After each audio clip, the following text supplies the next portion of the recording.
weekend or weekend before last. I don't even remember like, last week.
Boop, boop, boop, boop.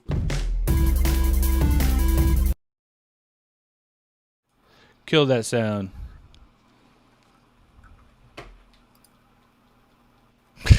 I have no idea where that's still playing from. Oh, that's awesome.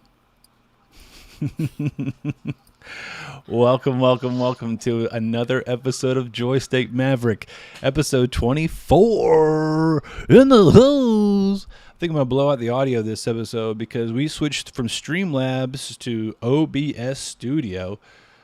Is that really on repeat again? Nope. There it is.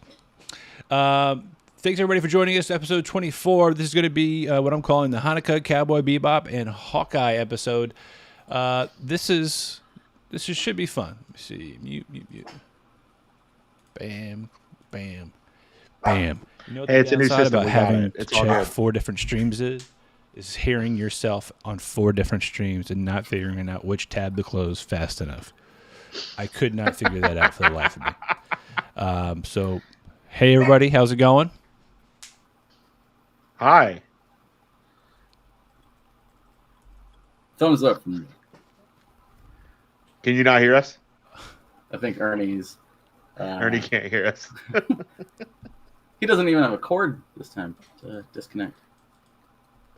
Pretty Maybe sure the it battery's is died off in your headphones, buddy. Awesome. We can hear you Yeah, just you fine. Yeah, we can hear you just fine. I can't hear anything. Can I hear y'all So now? how you doing, Sam? I'm doing good. How are you, Dom? Jesus. I'm doing great. That was Sorry to the hear Welcome back to the worst. show. Thank you. Thanks for having me. The Joystick Mavericks resident Jew. Just in time for the holidays. I think Ernie just heard it. Dude, What a spot to come back in on, buddy. yeah. Thanks, the Joystick Maverick resident Jew, I guess. Thank you, Sam, for joining us. Happy Hanukkah. I You saw. can put that on my little nameplate when that pops up. Oh yeah, it's instead of Twitter and Instagram icons, they'll just put a nice Star of David there, to represent. Now I'm happy to be back. We came back after a Thanksgiving break, which I didn't even realize the episode before that my audio cut out at the beginning of the show, and it also cut out towards the end of the show, saying, "Hey, we're not going to have an episode on Thanksgiving Day because that's obvious." And then also I was going to be joining the Terran Podito podcast. 2 weeks later, on December 10th, we're going to be talking about a particular thing. I'm not going to give it away because it's always fun for you guys to reveal it, but I'm excited to be a part of that. And then here you are. Is it the 10th or the 11th? I don't actually know dates. The is the 10th 10th. was what I Yeah. was told, yeah. So I can't wait to be on that, and definitely we'll be plugging it again next week.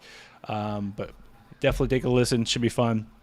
It's definitely funny because the main event we'll be talking about is a movie franchise that I've enjoyed ever since it came out, and it still horrifies parts of this franchise that still horrify myself and my wife when we're traveling down the interstate behind particular vehicles. So The second. You guys are talking about The Land Before Time? yeah, Yes. that's the one. What? Yeah. And I Terrifying wasn't movies. invited. Yeah, Dude, Sarah, terrifying Fuck, movies. You know how man. big those asteroids are?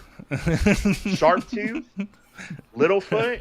yeah. Little What was her monsters, name? more like. Sarah, the Triceratops. Sarah. That's it. You know, I did not make that connection literally until 6 months ago. Triceratops. Yes. I didn't make that connection until just now. Yeah. I was almost this old when I made that connection. It is very punny. Because we put it on for our kid. She was like 3 or 4 months old. Wasn't even paying attention, but we turned it on because colors and moving stuff. And I just look at my wife like, Sarah, Triceratops. I am the dumbest person alive. So, yeah, I learn with my child. That's beautiful. I'm pretty sure I'm gonna do the same thing when she starts going through like remedial math. Like, oh, that's what log is. And PEMDAS. Got it. yeah. Which, by the way, every time those little People really PEMDAS need like to learn that shit. equations come up on Facebook, I'm always wrong. Always wrong. Every time, and it's always the Are you, parentheses though? that fuck me up. Are you wrong, or is everybody else so convinced that they're right when they're actually wrong? I People don't know, do not man. know how to I just do put it in the PEMDAS at all. calculator, and if it says it's right and I'm wrong, I just kind of go with the calculator knows more than me. So, So that's my favorite thing about it is you got all these people who are just like dead set, absolutely sure that they're right, and I'm just like, you got a phone, man, just like plug it in right there, and it's gonna tell you you're wrong, but you don't want it. yeah. You don't want that smoke. That's how I operate. On full, I'm always right and you're always wrong. No matter the thing. No matter what it is. One of our topics coming up later, it definitely activates this like flashback I have for trying to learn PEMDAS and trying to learn particular things, and teachers telling you that these are going to be life lessons that you're going to need later. Trust me, when you're older, you'll thank me. And I'll get to why that's totally pointless and stupid and why we should just trust that calculator on our phone. But first things first, as always, it's in the name. It's in the show, Joystick Maverick. We're going to be starting things off the usual way, but let's first talk about our sponsor. As always, we are brought to you by Tough Wraps.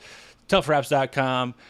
You want to get those apparel, you want to get the supplements, you want to get the gear, go to toughraps.com, use code joystick at checkout, and get some holiday gifts for your beefcake and your family, and save 10% off. As always, stay tough. And happy Hanukkah. I'm going to keep prepping that in. Beefcake? I'm a beefcake. Elmo's little dreidel. I can't. I didn't know he was Jewish. Neither did I. This showed up at my doorstep the other day you know. from a dear friend who, it's one of those. Apparently, she saw it and she was like, "Well, I have to get it. He's got a kid, and if not, I could probably use a refresher course on this stuff myself." yes. Please sing us the song of your people. The beginning. The funny thing is, it was not funny. So recently, Ji Young was announced, the new Asian American character that's going to be on Sesame Street. Very excited about that inclusion. Jim Lee was a part of that announcement. Simu Liu was part of it. My favorite thing was the very first time I saw Ji Young. Who is she hanging out with? Who's going to be her BFF? That's right, it's Ernie. You didn't see a Bert in sight. Straight up. Ernie knows. Ernie's an ally. You really love your name. Are they still together? Hey, you know what? They're buddies. They're best friends. But people want them to be husband and wife. I think Ernie's got a thing for Ji Young. You know what I'm saying? I'm just saying. See, I thought that was established at this point, that they were a couple. I'm pretty sure it's established as well, Sam. I think Ernie's just. I think it's an open relationship. I don't like to put people in boxes. I think Ernie loves everybody. He just spreads it on. But thank you for our sponsor once again. Let's continue this analogy. No, we're going. Speaking of love. Don't you love games, and don't you love to give Happy awards Hanukkah, for your everybody. favorite games? This week in State of Gaming, we are kicking things off with the Game Awards. This is okay. So correct me if I'm wrong. Game Awards happens like throughout the year a bunch of times, right? I think Jeff Knightley. No, just once a time. Just once? Keeley. Have we not covered a gaming award before? Summer games, Summer Game Fest, that has an award show in it, but the actual Game Awards only happens once a year in December. That's it. Okay, I'm about to say I feel like I've seen this a lot. I'm sifting through all the categories right now. Most of this is pretty spot on as far as what the nominees are, and I have come to realize that I've played most of these. Nice. I am surprised at the number of times I'm seeing Cyberpunk show up in these various categories. Really? Yeah. Is it just because you think? And by number of times, I mean like more than or? once. Or more than more than. So like it's nominated for best role playing game, and out of the list of the 5 they have here, which are Cyberpunk, Monster Hunter Rise, Scarlet Nexus, Shin Megami Tensei 5, and Tales of Arise, which I'm currently playing through. Easily the worst one, because the game didn't work. I heard Shin Megami Tensei 5 is really good. That's what I've heard too. I haven't played any of those in that franchise though, so like my buddy's playing it right now, and he says it's fucking awesome. So I will bring up that noteworthy things here. Sting will perform, which is insane because I didn't even realize he actually had a song from Arcane, which is pretty dope. Simu Liu will be presenting. And evidently, there's supposed to be some game reveals. Potentially a Breath of the Wild sequel, Fable, Bioshock 4, World of Warcraft on consoles. There's a footnote in here from our man in the chair. Not if Kotick is still CEO, not for Mike. And then a new Santa Monica game post, God of War, Ragnarok potentially. But the Game of the Year nominees are Deathloop, It Takes Two, Metroid Dread, Psychonauts 2, Ratchet & Clank, Rift Apart, and Resident Evil Village. To me, I'm actually really excited to see that there's at least 2 games on here that are like the first of their like not necessarily a franchise, but the first of their name. Whereas like Metroid Dread, Psychonauts, all these other are obviously building off of a kind of a base of a franchise. I'll give a little bit of leeway to Psychonauts too, though, because how old is the first one and people have been 20 years old? Yeah, and people have been begging and pleading for this game. Like, there's a whole new generation that doesn't even know about Psychonauts 1. That knows about this game. So I'll give them that. But I am That's playing through Deathloop right now also, and that game is legitimately dope. I heard it was incredible. That's what I hear. And I It's- just haven't played it. It's really, really cool. And it's really nice and refreshing to see a studio like Bethesda that everybody knows for their like bread and butter franchises take a big swing at like a brand new IP and just absolutely knock it out of the park. That's Mike awesome. Whatever just pointed I out that just got Imagine ripped Dragons apart. does the theme to Arcane, by the way, which is the second time I've We're heard gonna talk Imagine about Arcane. Dragons brought up today. It's true. And we're going to talk about both of those instances today. That's right. I know exactly what you're talking about. Bro, I'm pretty sure Mahaffey, if you could type in a Russian accent, would have just said, and we all know that the Imagine Dragons is awesome, right, bro? Because, yes, we're going to talk about that in the final round. I like Imagine Dragons. They're like the Sorry, I'm a Nickelback fan. of Gen Yes. Z. Yes. But Yes. Them and like Coldplay, they're all just their lumped shit in that sounds the like, same. you know, if you heard one, you heard them all, but First of all, that's okay. Coldplay is dynamic. You watch your fucking mouth. I caught myself singing, like mouth singing with a mask on in the store earlier today, some Coldplay, so I can't really knock it. But Coldplay is I dope. digress. So they announced the Xbox Series X at a Game Awards a couple years back. They actually showed what it looked like. So they typically have some big stuff at these. I know Ed Boon announced Mortal Kombat 11 at a Game Awards, and that shit was awesome. His announcement was so cool. He was like doing like the best sports game or some shit, and they like did the award, and like I think it was like Forza won or something, and like it started playing like a thing from Forza, and then it like cut out, and then the NetherRealm Studios logo showed up, and then they played that 21 Savage song trailer with Scorpion and Raiden. This shit was awesome. Wait a minute. I gotta look. When are the Game Awards? On the 9th? The 9th. Yeah, next week. Oh, that I think next Thursday. I think that was a terrible mistake on their part if they wanted people to watch and pay attention. What comes out on the 9th? Halo Infinite. Oopsies. if I've got that date right, I think Infinite comes out on the 9th. I've got to get the right tab open here.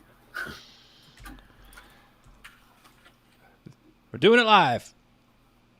Yeah, the 9th. Planned at 8 release o'clock. December 8th. So yeah, nobody's going to pay attention to the Game Awards because they're Hell all going to yeah. be wrong because Halo Infinite should sweep every category, but it won't be out in time. You feel that strongly about a game you haven't played yet. Come If- on now. You know it's going to happen. If the campaign is as good as the multiplayer is, then Yes, I think I'm with absolutely. you. Because the multiplayer is fucking dope. The only thing about the multiplayer I haven't liked is how slow the progression is, and the fact that so much of that stuff is Locked behind the battle pass or whatever. the is hell locked in it the is. paywall. It feels like Halo though. It feels like Halo, but snappier and faster. And I fucking Yeah, it love feels great. It's the first time I've ever been decent at Halo multiplayer. There you go. Nice. Is that a high bar or a low bar? That's for Medium. me. That's for me. It's a low bar. For me, it's a high bar. For most other people, it's a really low bar. There you go. Nice. Not most other people. I think everybody on this, it would be a high. It would be. We're where you're at. This is the first time I've ever been able to consistently get headshots with the sniper rifle in any Halo game. Period. See, I'm coming off of Destiny 2, where like I snipe in Destiny 2, and I'm really excited about getting into Halo because the aim assist is fucking amazing. Yeah. But the Game Awards, I mean, the Game Awards will be cool. I haven't played really anything this year, unfortunately. I really haven't. Of the Game of the Year nominations, I've only played Dread, my Metroid Dread, and that was even a little bit. I did just buy Rift Apart because it was on sale for Black Friday, because I do love the Ratchet and Clank games.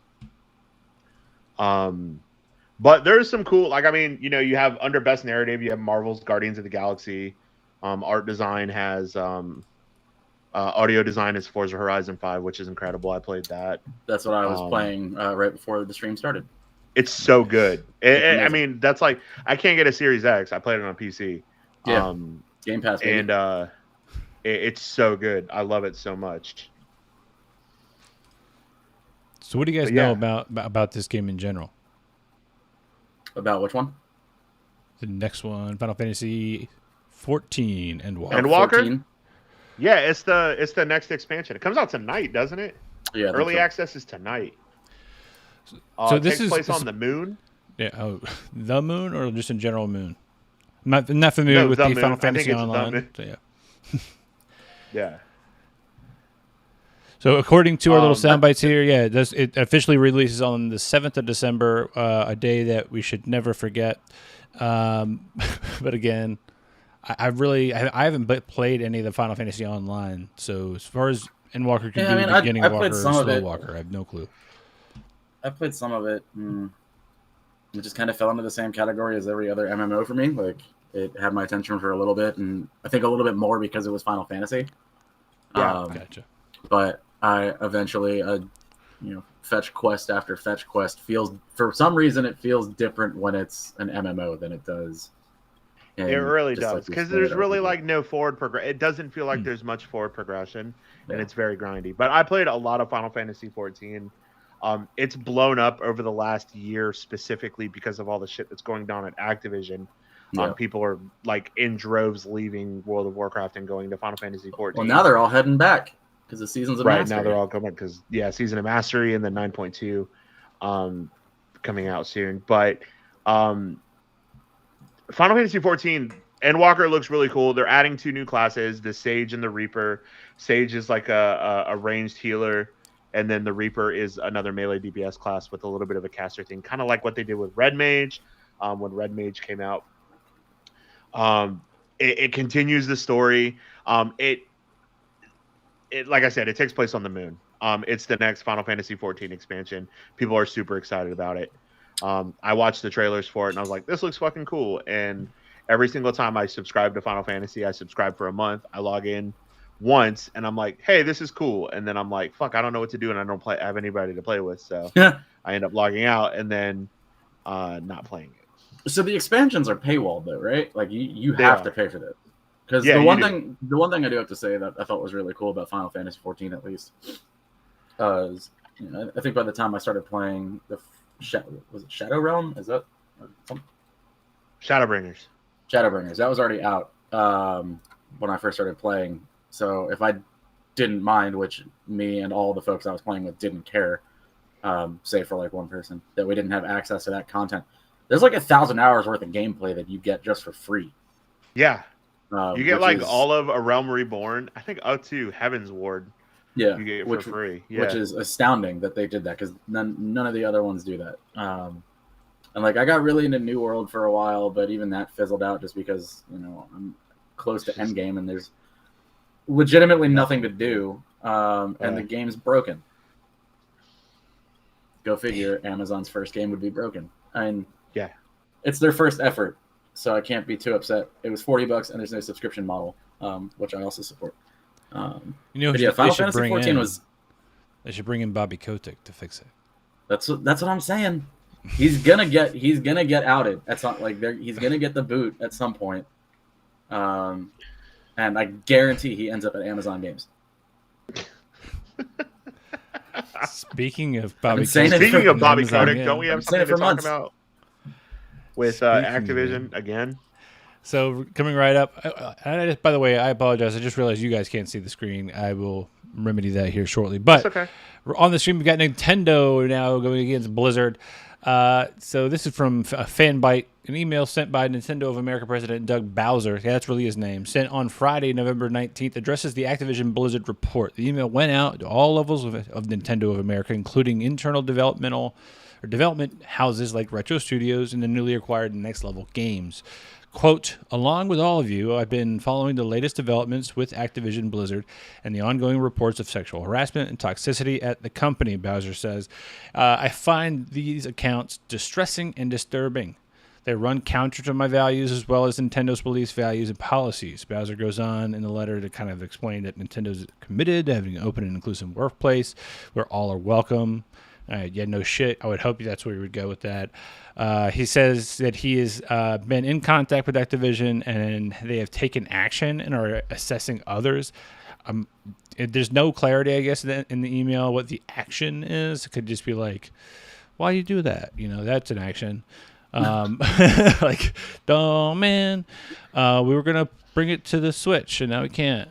But in closing, he says every company in the industry must create an environment where everyone is respected and treated as equals, and where all understand the consequences of not doing so. So, yeah, I feel like I when I heard this break and we all kind of talked about it internally, I was like, yeah, a little bit too late, kind of. It's like, yeah, no shit. You should probably have, I don't know, addressed this sooner.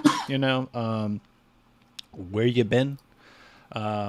Everybody else is kind of addressing it already. And I think the minute like Xbox came out and that made like a big splash, like, hey, we don't support this, then all of a sudden it was like, yeah, Nintendo's Phil Spencer pretty much said, fuck Activision. Yeah. All my homies hate Activision. Pretty much. And I'm trying to find a company that's doubling down on supporting Activision right now. Like, I want to find, like, all of these companies are coming out and saying, like, this is terrible and all that stuff. But, like, I want a company to come out and be like, there you go. No. Who are their board members? What companies do their board members work at? This is how we Google on live TV. Board of directors. Because that's the thing. Like, how funny is it that the head of Nintendo, his name is Bowser? That is the best. You think that's a little on the nose? I mean, let's see. We got Revita Bowers, Robert Cordy, Hendrik Hartong II, Brian Kelly, Bobby Bitch Boy, Barry Meyer, Peter Nolan, Don Ostroff. Trying to see if there's any. Are there any outside of the company folks on their board? Not that I'm seeing. Which would make a total sense. There are some people like she is also a member. Like some people like are board members of other things like the Philharmonic or they've served on like Walt Disney's board and things like that. So like these are obviously not like slouches by any means, right? But still, if all their resumes are this long, what happened? Like, I mean, is it just like they meet once a year, and then just like once a quarter, once a quarter? How much money has WoW made us? All right, we'll see you guys in 3 months. What's this suite called? See you later. The Cosby Suite. Oh, we should change it to Dahmer Suite next year. Like what? Oh, Dahmer, Jeffrey Dahmer, not Dom with an ER at the end. I'm not a rapist. Dom, you got your own suite. Yeah. And I wasn't saying Dom her either because that's equally as bad. No. Hey, did you know if you're on the ourcommitments.activisionblizzard.com, the 2020 ESG report, there are 3 primary commitments: championing our people, advancing more diverse and inclusive communities, and protecting the planet. So they might be 1 for 3. I don't even think they're 1 for 3. Which one did you think they got? Protecting the planet, maybe. Yeah, protecting the planet. They shouldn't get the first 2. Earth, wind, no, water, they have heart. a huge bronze statue of an orc out front of Blizzard, and they cleaned it with fire this week. I mean, did they use natural gas? The answer to your question. The answer to your question is who's doubling down on Activision Blizzard? Activision Blizzard is. Yeah. Wild. All right, moving right along. This week's coming soon is nice and short, mainly because we're kind of hitting that part of the season where there's a big blow of your load right up at the beginning. We got a whole bunch of stuff right before Christmas and the holidays. And, we kind of rode into, I think we mentioned this last episode, we rode into Thanksgiving with a bunch of stuff for you to watch. And now this week, we're kind of trickling out and before we hit all the stuff towards the Christmas time frame. So this one I'm excited about. I know everybody else is. This is the goofiest looking picture I probably could have got for the Matrix Resolutions. There's probably so many more better images, but I was just like, man, somebody took about 15 minutes in Photoshop and just threw it together, and I was just like, dude. This looks great. Dude, John Wick 4 looks dope. Yeah, exactly what I was thinking. I can't wait. I was like, yes, give it to me. The only thing is and I don't know how much of it is just like Keanu being Keanu, or how much of it is like directors just being like, okay, this is the look now. It's the long hair. I wish he would have came back with short hair. Because he does, he did, and it's because he's got long hair and everything ever since. Yeah. Honestly, even before John Wick, Right. like he just grew his hair out and he's got the scruffy little beard. He looks like a And, cage like, fighter.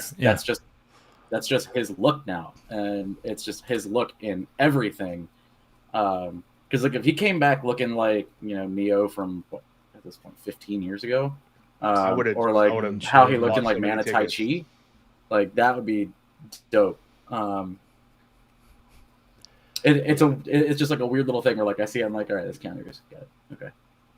I mean, it feels like they just. How awesome is it have to be Keanu Reeves, where he's like, yeah, like they're like, yeah, so we're thinking for this movie, you would have short hair, and he's just like, nah, that's not gonna work for me, dog. He's like, I'm filming 4 other movies at the same time. I need to look the same in all of them. No. It's not gonna look. Him and Nicolas Cage, they look like themselves, and he's playing Dracula. I know. They just show up. They show up on set. They're like, this is me. This is me. I've read the scripts. I, Keanu Reeves, or Nicolas Cage will perform what I read in the script as myself. Right. I think my you favorite. Can call me whatever. You can call me what's in the script, but no, like when I set foot onto the lot for the Matrix Resurrections, I am not Neo. I am Keanu Reeves reciting the lines that you're gonna think of as Neo. And it sounds like we're shitting on the movie, but we're all very excited for this movie. I'm so hyped. This movie looks so good. There was an interview recently with Nicolas Cage, and they were just talking about like, hey, so who do you think is like the best actor, or like has hit the epitome of acting? And he said, I'll let you know what the epitome of acting is when I reach it. Like saying that he just sets the standard like of acting, period. Like it was so confident, and I think it was like right on the confidence in oneself. Like it was right on the heels of like him doing that movie Pig, which if you haven't watched it, fantastic movie. He does a great job, just awesome being movie. insane. I just watched it. The movie was sweet, dude. Nobody fucks harder than Nicolas Cage. Nah, like, well, maybe Keanu Reeves. Reeves. Nobody fucks more or harder than Nicolas Cage.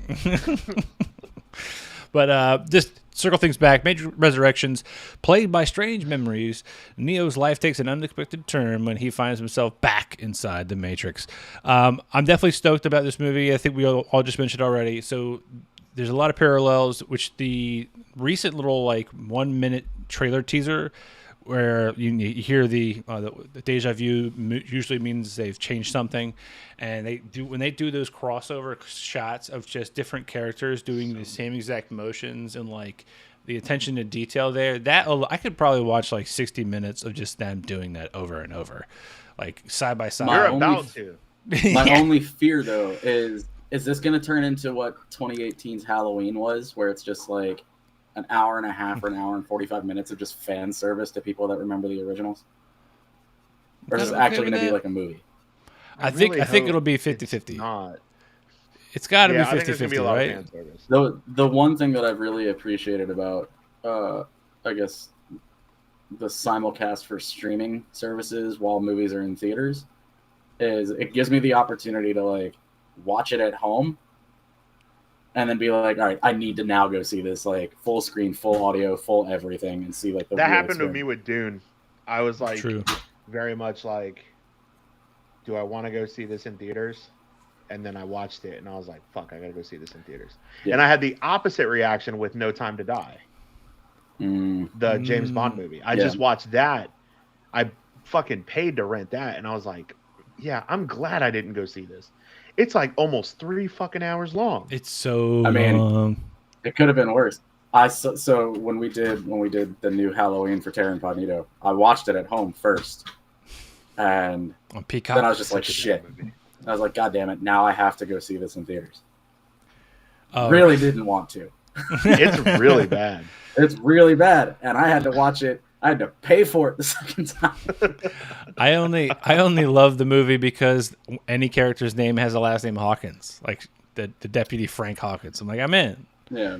Like that's just Yeah, you don't I mean, have to Ernie really loves do a lot. his name. I Dude, love I it so love much. my name. I love my name. And as awesome as that Deja Vu trailer is, it gives me a little bit of that, like, sitting on edge.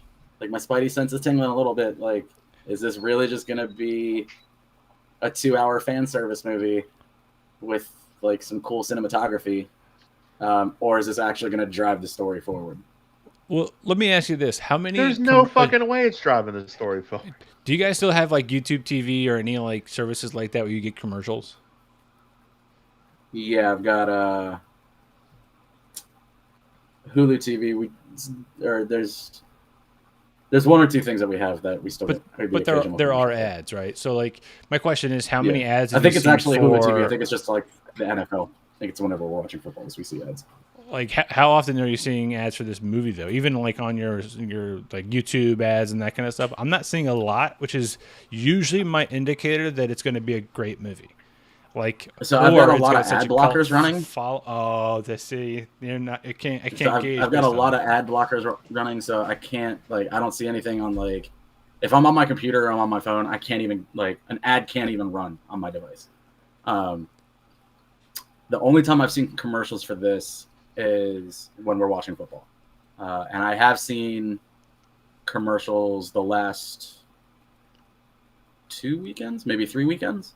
See, that's not bad. About a month out, I'll give you a month out. But if it is like 3 months out, like I didn't see a lot. If I'm being honest, I didn't see a lot of ads for Shang-Chi, which it ended up being a banger, and it was a huge poorly movie, right? marketed that movie. It's the same thing with like Apple TV and some of their big ones. I mean, granted, Apple TV they don't really have to do a lot. If you have Apple TV, you're just going to see it. But like Foundation, there was no ads for that. That was a banger of a show, season 1. But so I kind of gauge it on that. I heard that. Yeah, I've got Apple TV. I heard about that show after after the fact. I've never heard anything about it leading up to it. It's so like my growing up, my perfect example was that first Hulk movie with Eric Bana. That shit was everywhere. Burger King, 7-Eleven, anything that was owned by Pepsi. I still got a 7-Eleven cup with that Hulk on it. It was everywhere. And what happened? That thing was a flop. I mean, it was So was Spider-Man massively 3. bad. See, I think you might be onto something. I'm telling you. Well, I mean, there's a certain moment where at a certain time you're just doing it for like the tie-ins for the merchandising. True. Merchandising. And nothing plays better to merchandising than superhero stuff. Very true. And speaking of Or Pokemon. merchandising, we're going to talk about 2 particular ads and another thing coming up in the new releases topic. Hopefully remember that. But yeah, hopefully Matrix Resurrections doesn't leave us all, wanting more, but it kind of wraps up the story. But I foresee a little bit of like, let's try to squeeze this cash cow a little bit further. We got 4 John Wicks. Sure. I'm This sure ain't we're the going to last get one. a 5th one, No. so it's going to happen. But I don't think moving- you bring a franchise like this back from the dead and say we're only doing one more. yeah, not at all. Has that ever happened? Bill and Ted? I don't. Yeah, Bill and Ted. Yeah, Bill and Ted. They did. Lethal that, Weapon yeah. did it. Lethal Weapon 4 came out like 10 years after Lethal Weapon 3, and that was the last I one. think they're about to do another Lethal Weapon though. Oh, jeez. And they also did the TV show Which is not great. with Damon Wayans Jr. Oh, I forgot about that. All right, lightning round's going to be quick Who this looks week. exactly like his dad, and it freaks me out. He does, but he They're the doesn't same person. sound exactly like his dad. No, Like he's got a deeper voice than his dad. yeah, it's real weird. He's so fucking funny though. God damn it. All right, this week's lightning round. Natasha Liu Bordizzo has been cast in the lead role of Ahsoka. Sony confirms 3 more Marvel-produced Spidey movies after No Way Home, or do they? Yeah, that's it. It's really kind of a fast lightning round this week. Really, I'm kind of excited for Natasha to get her role in Ahsoka. Glad to see they're building out, bigger like female actresses into that show. But as far as the Spidey They're all movies, smoke shows too. well, you're not wrong there. They're all beautiful You're women. not wrong there. But my question to you guys is, who do you believe at the end of the day when it comes to the next Spideys, right? So of course Sony's going to want more money because that's what they do, and Spider-Man is definitely a cash cow for them. They're not going to try to let go of him anytime soon. 3 more films. Tom Holland's already kind of talking about trying to get out of the role where he can. Like, I do foresee, I mean, obviously there's going to be a lot of hinging, I'm air quoting here, on what happens at the end of No Way Home, but do you smell this Games Radar thing about trickle? The insiders? Yeah. The insiders kind of countering what Amy Pascal's saying. It definitely just kind of reads like there's not going to be another trilogy with Tom Holland. Not that there's not going to be another trilogy, just that it won't be with Tom Holland, and that's okay. Move on. Bring out Miles. Yeah. No, well, I agree. Bring out Miles, first of all. Mm-hmm. But they're going to start throwing RDJ money at fucking Holland. So, like, I'm sure he's sticking. Really? You think that much? Oh, yeah. He was like the highest paid actor on Earth for like 5 straight years. Kevin Feige already said that fucking Holland's like the next Iron Man of the Marvel Universe. He's like the glue that holds it together. No. So if he's even thinking about leaving, he does not I'm sure they're going to start throwing. He doesn't RDJ have the money life history to. I know that. He's not Robert Downey Jr. He's a child. Yeah, he's got to have a drug addiction before he hits that level. No one's had a comeback. He's got to have a real redemption arc. Robert Downey Jr. and don't like I like Tom Holland Spider-Man. I think Tom Holland is a very good Spider-Man. But I mean, I could foresee him being like a mentor. Robert Downey Jr. Yeah, I mean, he Robert could be Downey like Jr. built the MCU. For sure.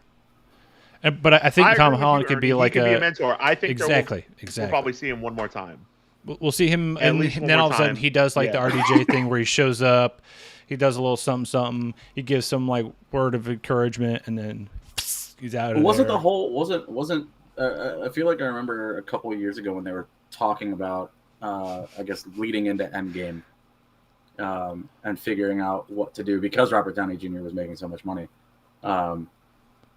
Was they were trying to figure out ways to kind of get around that, and you could still have Iron Man, and he could do his voice in the booth. You just would never see his actual face. You do the same thing with Tom Holland.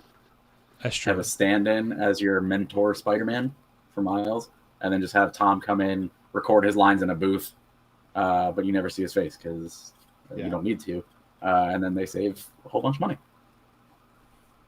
Real quick, Mike Mahaffey, shut the fuck up. Real quick, Mike Mahaffey, shut the fuck up. I know. I already said that you were right.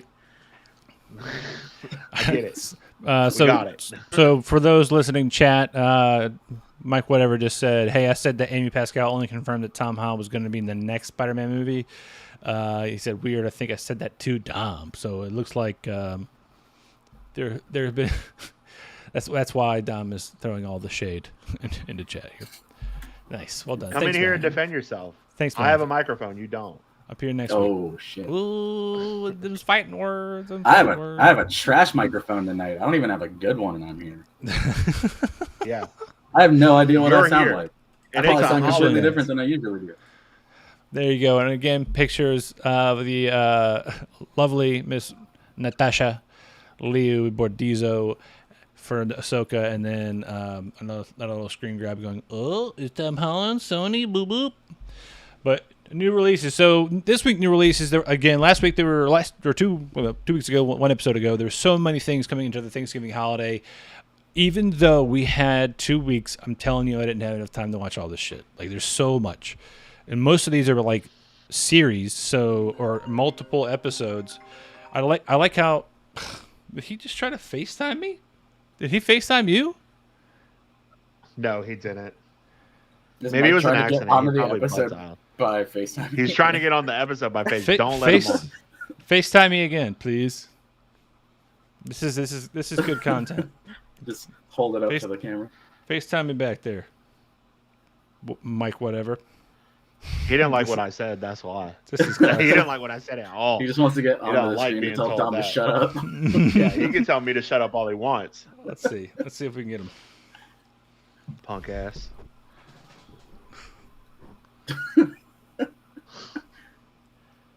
No, my headphones are attached. Let's see, speaker. Yep, see. So I'm here to defend myself. No, you don't get to do that. You don't get to This is just call magical. in whenever you feel like. Dominic. This is a live show. Yeah, What? live call-ins though. I Nothing? support it. All right. What's up? What do you got to say? Dominic. I can hear you. He can't hear us. All right. He can hear you. I got my headphones in, so just talk got all the it, got trash. it. So yeah, I'm here to defend myself. Go ahead. Either praise me or shut up. I know you can't hear me, so you can see that. Kate Bishop did with Hawkeye.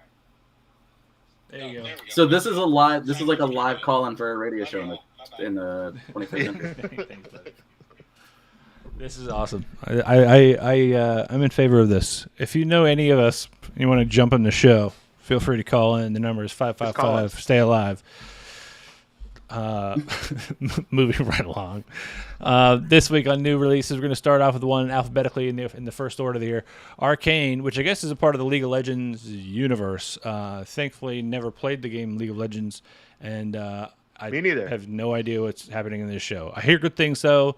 The plot is basically amidst the escalating unrest between the advanced utopian city of Piltover and the Squalid, which I'm assuming is a group of people, repressed under city of Zwan, Sisters V and Jinx find themselves on opposing sides of a war, sides of a war over twisted ideologies and arcane technology. That was a lot. That was a big sentence that should have been two. And those are some SAT words. Yeah, opposing real hard. I mean, it definitely it's. Ideology. I'm minded on etymology. But yeah, so at least the visuals look pretty cool. I hear a lot of good things about the show in general. I know Mahaffey was a fan of the show. I think Sean might have even said he started kind of watching it a little bit. But it's on Netflix. I had a go of it. I've seen it kind of pop up in the top 10 here or there. It didn't have my attention right away because Cowboy Bebop was the bigger kind of draw, I think, from last week, which is our next subject. But what did you guys hear about this, if anything? My understanding is this is like the anti-Witcher. You don't need to have played the game at all to know what's going on in the show, and I've heard the show is fantastic. Okay. I just watched the first episode like 5 minutes before we started. And I agree. I don't know shit about League of Legends, but the story is easy to follow. The voice acting is exceptional because it's Haley Steinfeld is the main character. She plays V, but almost everybody else are mainstays of voice acting in games. Nice. I think like Yuri Lowenthal's a character. Like we were going through it and it's awesome. And the animation's fucking beautiful. And the music is off the chain. Like I said before, I like Imagine Dragons and then it's the opening song, but the whole score for the whole show is really great. And then Sting, I guess, has got a song in the show too. So, shit. I mean, Riot's got fucking money. Riot, they can throw as much money as they want at this. League of Legends is a goddamn cash cow, and Valorant is no slouch either at this point. True. It's really cool. Enough. I was gonna say it was a good enough trailer that even my other half wants to watch it, and she's not an air quote cartoon person, so it's gotta be something. Ashley was the same. Ashley saw it we were trying to figure out what the hell to watch because we had watched Hawkeye and everything, and we were just sitting on the couch, and I was like, I don't have enough time for a movie. So we started scrolling through Netflix, and she saw the trailer for this, and she's like, this looks fucking cool. So we put on the first episode, and it was awesome. Bang on. All right, this one I think the next shit is the shit. I think, this is going to be for both of you guys. I watched the first 2 episodes. I've got opinions. They're probably not popular ones, but it's because you're gonna shit on this like you shit on Eternals? No, and I'm not gonna do what I did last time go with my opinion first because I had the last sentence. So you guys go for it and convince me why. I'll set the bar here because I'm gonna look up exactly what I said to you guys.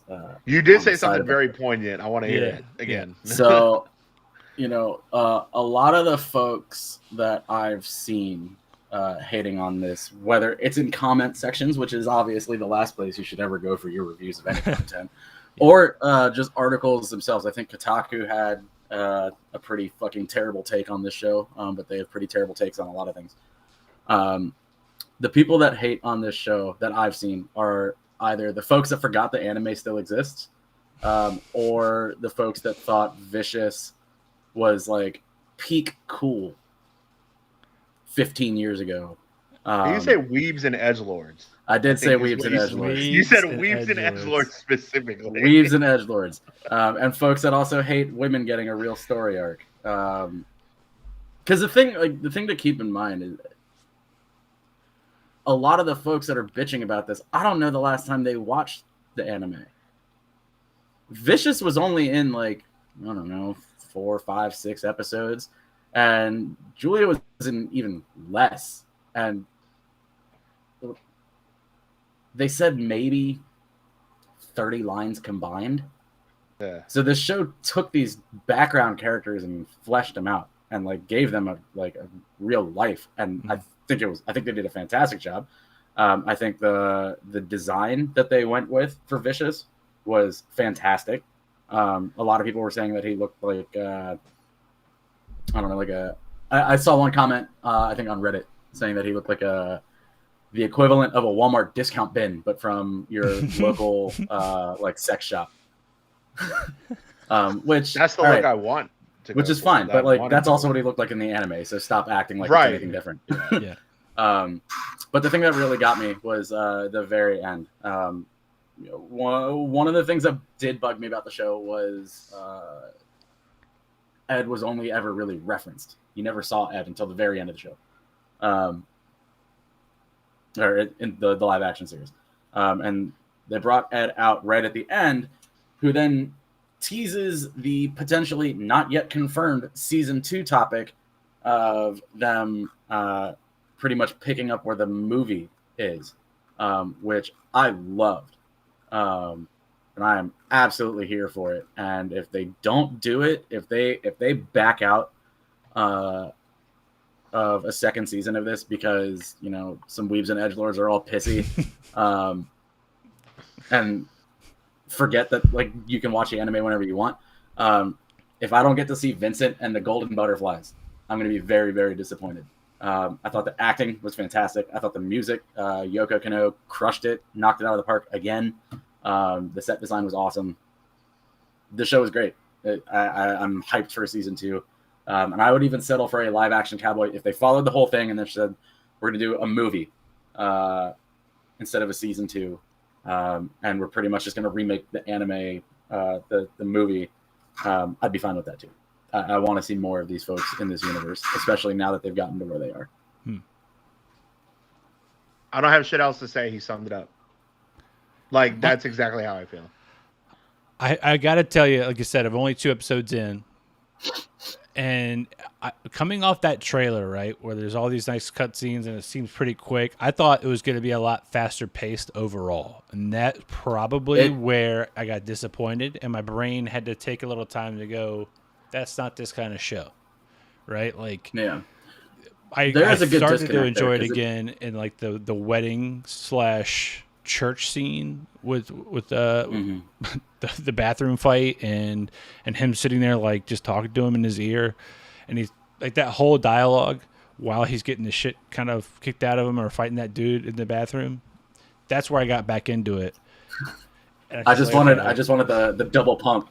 I just wanted the arm double pump in the bathroom. So like that's about where I stopped watching was once his face got knocked the hell out.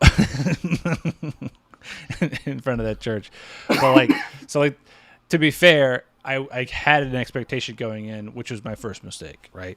So will I watch it? Yeah. Can I watch it while working or like doing something else? No. I've got to give it the due diligence of my attention. The same thing I think goes for Arcane and one of these next topics, Hellbound, that we'll be talking about, because obviously subtitles.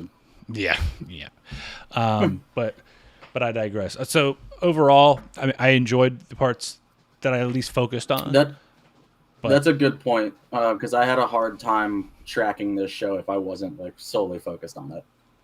So I does agree with you on that. It jumps topics pretty quick. Like I thought I fell asleep or something, and I was like, okay, now we're near a plane. we're trying to shoot these people that are shooting at us, and there's a girl with vials in her belly or whatever, and I'm like, I don't understand what's happening. So like, where's my spoiler banner? But so it jumped around That a little bit. episode 1 is almost shot for shot from the It anime. is. Yeah. Which is like, again, That's how you do a good fan service. That's what I'm saying. So Get that one out of the way, and then get your original stuff going. All your weebs and edgelords, go procreate by yourselves. But next topic. Weebs are the worst. Weebs. I will go on record. Such a good word. Put me on. If I ever campaign for office, that is what my campaign is. Weebs are the worst. So Wheel of Time. I'm just we kidding. talked I about love this you, two episodes ago. It's on Amazon Prime. This is one of those. This and the next topic kind of had mentioned last week how I was worried about what the CGI is going to end up looking like. It definitely is a little bit more fun. My other half cannot stand the main actress, Rosamund Pike, because of the movie Gone Girl.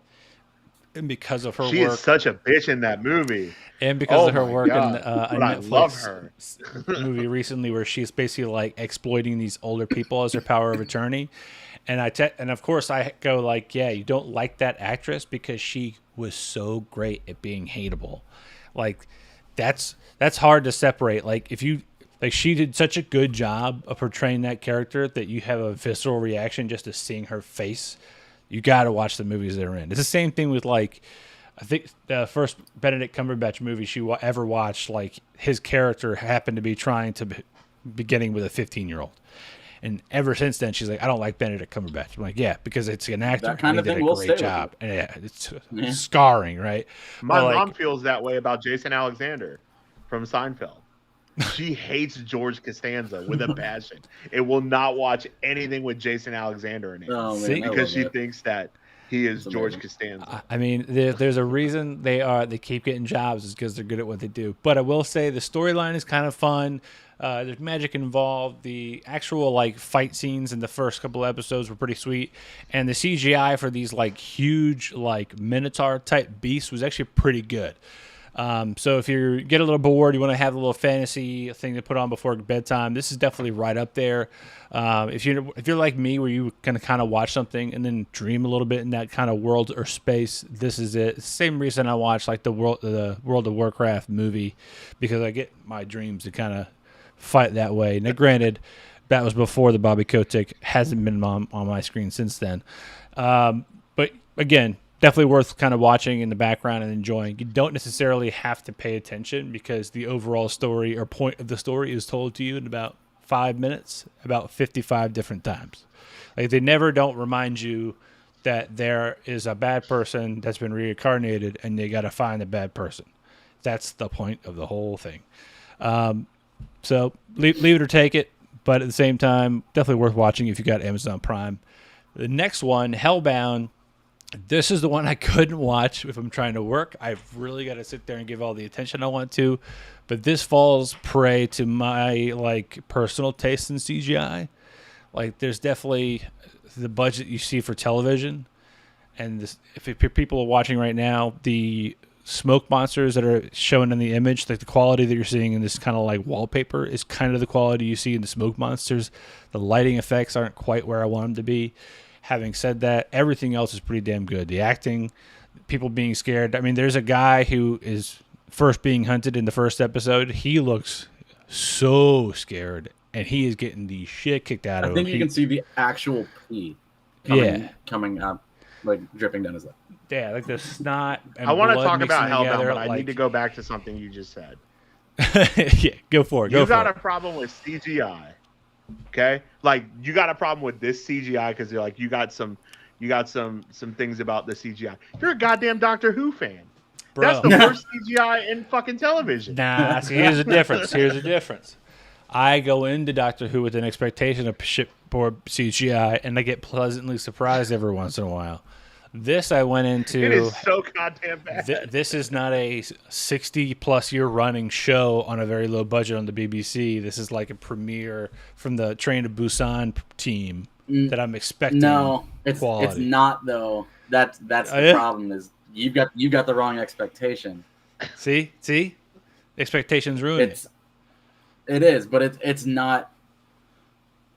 Reset my expectations. So, the Train to Busan team, like their CGI was a lot more practical effects than anything else. Yeah. And you can't really do giant smoke monsters with practical effects. Then they shouldn't have done smoke monsters. Well, so it's part of the comic, and so I don't know if either one of you have looked at the comic for this. No. So I've known about the comic for a while. I guess when this show first got announced that they were making it, they just recently, I guess like a month and a half ago, started releasing the comic on Webtoon in English, but they're only doing one episode a week. So where they are right now in the English version on Webtoon is, I think, like the end of episode 2 or maybe the middle of episode 3. Okay. Of the show.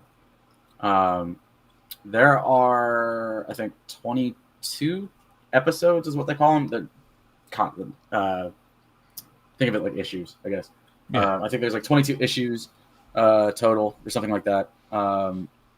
So it's going to be a while before all of the English ones are done.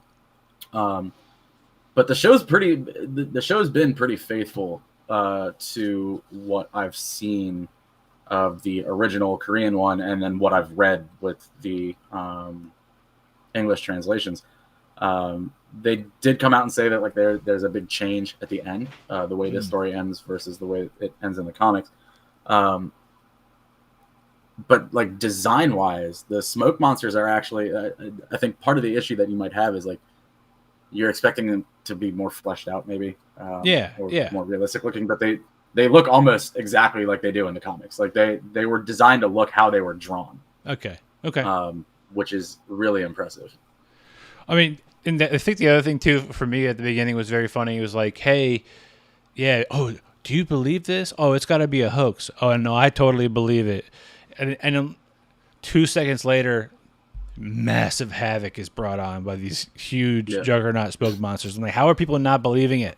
Like they're literally just crushing, throwing dudes into vans. Like, oh, this definitely got to be a hoax. Like, what is this not happening all that? So I'm gonna give it a full on shot with all my attention, and I'm sure my opinion will change. I'm gonna give Doctor Who a shot, by the way, Ernie, and like you're gonna give it a shot. My wife really likes it. Ashley really likes it. Do it. And I know one of the things I'll suggest for Hellbound, because this is one of the few times that I tried to put the English dub on just so I could like hear it and kind of pay attention while I was working, and it just it didn't work out. But because it moves, the pacing is kind of slow, except for I guess the action sequences with the smoke monsters or when there's other side stuff going on. Take advantage of Netflix's speed up feature. Set it to like 1.25 or 1.5. If you do it that way, like if you're watching on your TV, or if you have I've got a plugin for Chrome that lets me kind of set my speed to whatever I want.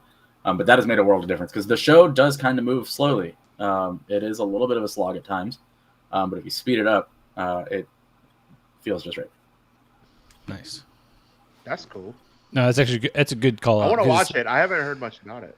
If I see like, oh, we're just going to be driving down the road, nobody's talking in anything, I'm like, bip, bip, bip, bip, bip, bip. I'm jumping through it. The show's very good. The comic's very good. I think so. Netflix did this whole. There were a bunch of articles about how when this show first released, that it unseated Squid Game as like their number one show on Netflix. Damn.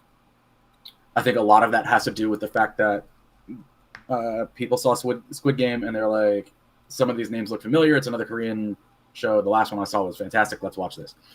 They're completely different shows. The pacing is completely different. From what I've seen so far, Squid Game is the better show. But this has been really good so far. Nice. Cool. Well, there you go. If you haven't watched it, give it a shot. Battle Royale to come back. Is that ever coming back? I hope so. The second one was terrible, but the first one was really good. Have you ever watched it? No. You ever watched Battle Royale? It was the Hunger Games before the Hunger Games. Yeah. The second one wasn't like the second one was not as good. No, but it was It was campy. Right. It was campy and dumb. Like the collars was silly, and then like storming the beach like it's Normandy or something. But yeah, that first one was legit. Yeah, the first. Yeah, if you've never seen it, Ernie, and you liked Squid Games, yeah, and the Hunger Games, Battle you Royale watch it.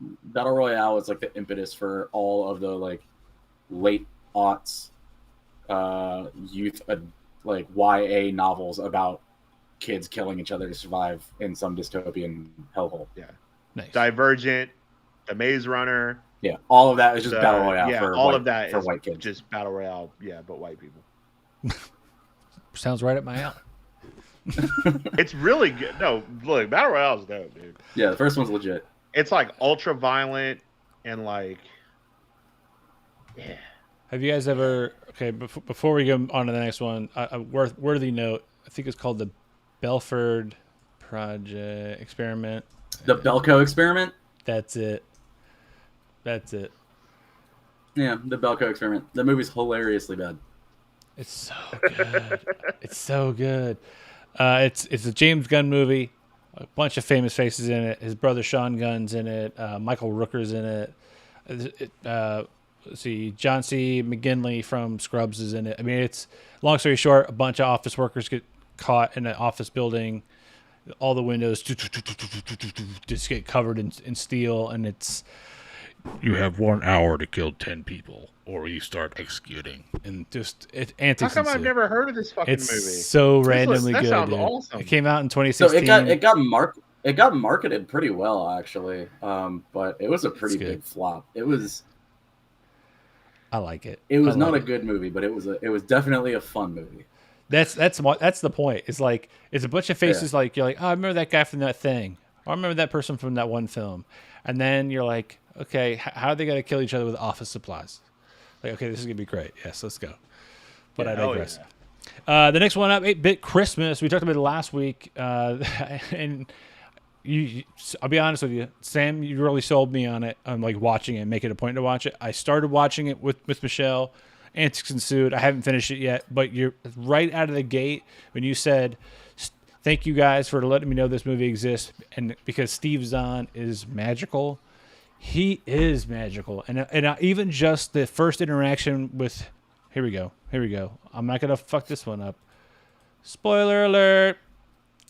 This movie I enjoyed because obviously the synopsis is basic. In 1980, Chicago, a 10-year-old sets out on a quest to get the Christmas gift of his generation, the latest and greatest video game system, the Nintendo. It takes place from the point of view of Neil Patrick Harris talking to his daughter as he's kind of introducing her into the Nintendo that he has at his parents' house and how he got it.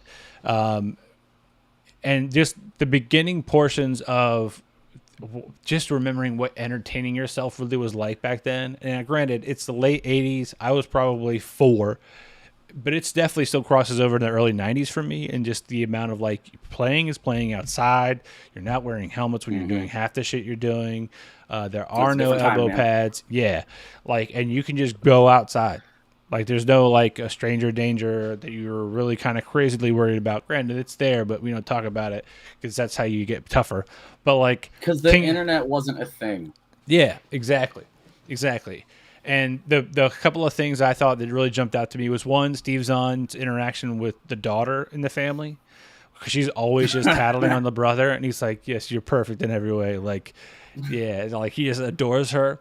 And with my own daughter now, I'm kind of like the same way. I'm like, yeah, you could do no wrong. You're great. But he's always just ragging on his son.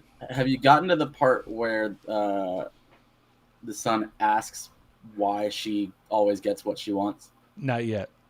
But I've got a feeling I'm going to be like, yep. The other thing I really liked was, and I mentioned this earlier about like the calculator. Why don't you just use the calculator, bust it out? There you go. Do the math.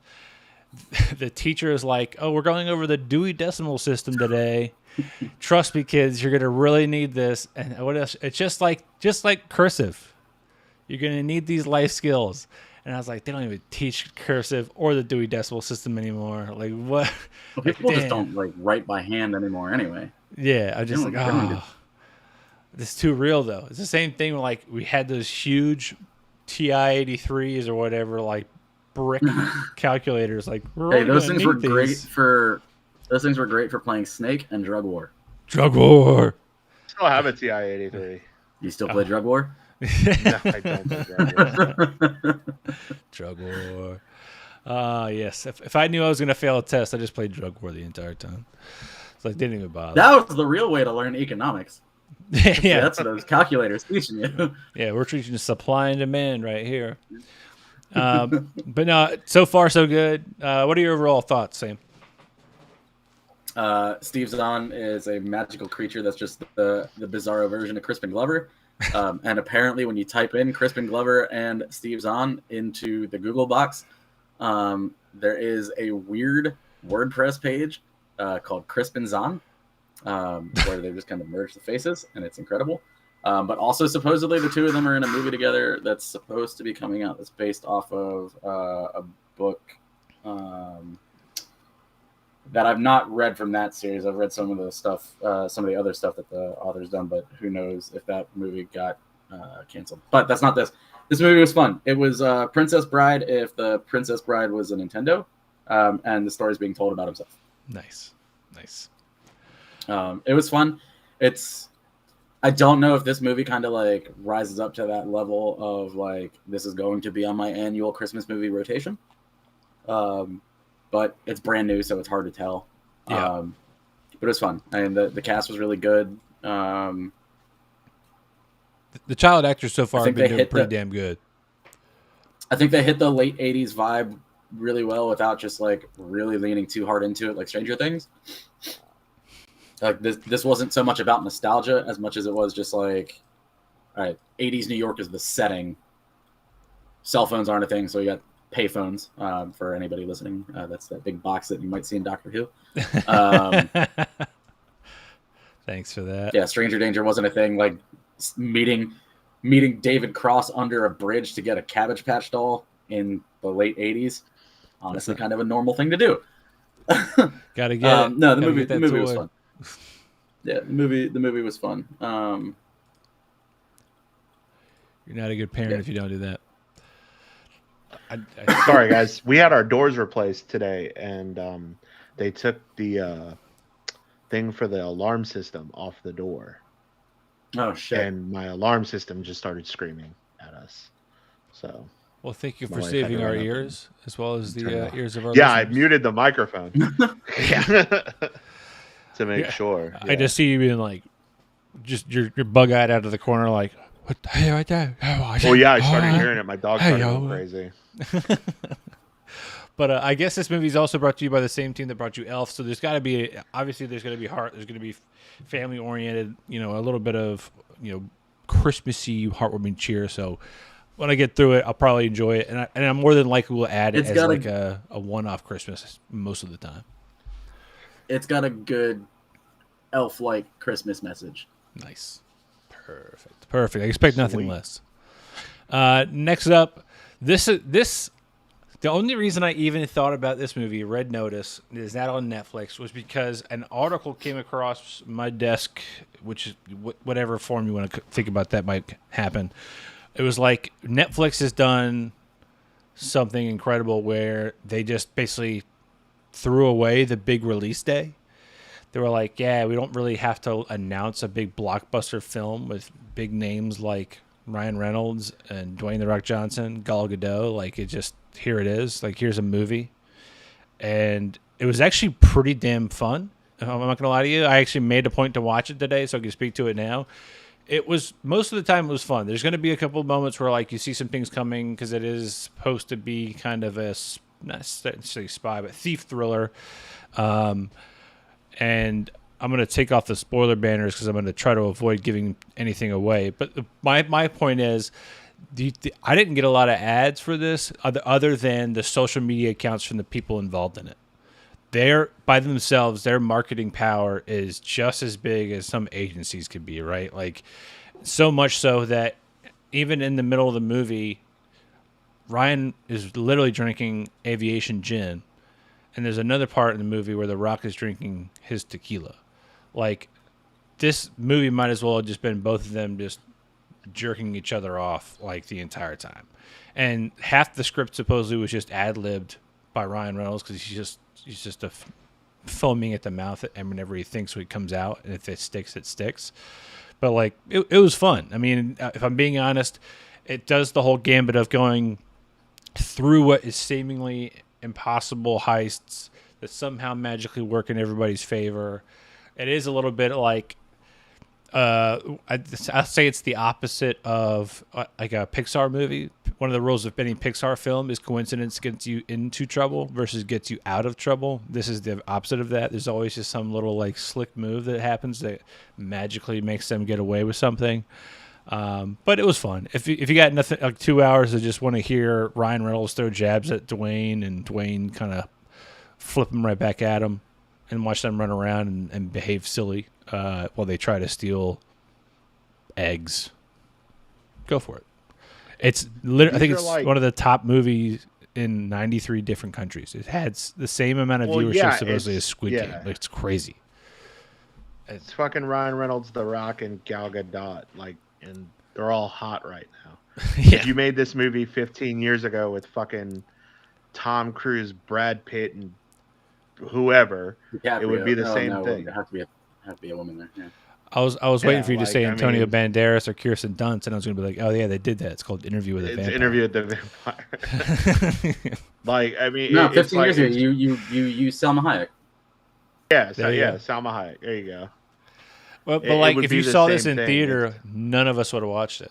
Like, you're not going to the theater to watch these. I never like. It's the same thing with Free Guy. Like, I heard Free Guy was actually hilariously great. I heard it was too. I think Ernie, you said it was pretty funny. It's fun. It's pretty damn fun. I think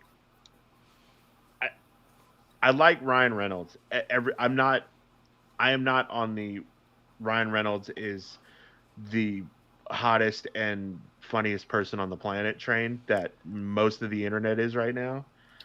I like him. I liked him in Blade Trinity. That was the only redeeming quality of that movie. Yep. Other than Triple H. Triple H was fucking sweet. And then, I liked him in Deadpool. My dad hates superhero movies, but he loves Deadpool. It's like his favorite superhero movie. And like, I like The Rock in small doses. I think he was very good in the Fast and the Furious movies. And I don't think Gal Gadot can act, unfortunately. I mean, I'm with you on that. I think she's good as Wonder Woman because Wonder Woman is kind of like emotionless a lot of the time, and that was part of the problem with Wonder Woman 2 was that she was going through this whole like heartbreak thing with Chris Pine character and all that 60 years stuff. later, and, like, it's still not over it. Or 40 years later. Only redeeming quality of Wonder Woman 2 for me was what's her face, Kristen Wiig, as Cheetah. But yeah, Ashley saw this and she was like, "This looks kind of fun," and I'm like, "Yeah, I'm sure it'll be fun." And Ryan Reynolds and The Rock will quip each other, and Gal Gadot will also quip because she does that too. All of these three have been in Fast and the Furious movies, so true. Everybody's been in Fast and the Furious now, though. That's not true. On a long enough timeline, it will be. You think Tom Cruise is going to be in a Fast and the Furious movie? Oh, you wait. Mission Impossible 10 is going to be a crossover event. Between what? Fast and Furious, with Fast and the Furious. And the Expendables? Dude, when you see Luda show up in a Mission Impossible movie, you know it's coming. Hell yeah. I just want Sylvester Stallone to show up. Like, in that. So, how great would that be? Dolph Lundgren? Great. I haven't watched it. We watched that movie that The Rock did with Emily Blunt, with the River Cruise or something. Jungle Cruise. We watched that one the other day, just to see if our kid would pay attention. It was fun. But The Rock is The Rock. He can go by Dwayne Johnson. I don't care. He's The Rock. He's The Rock.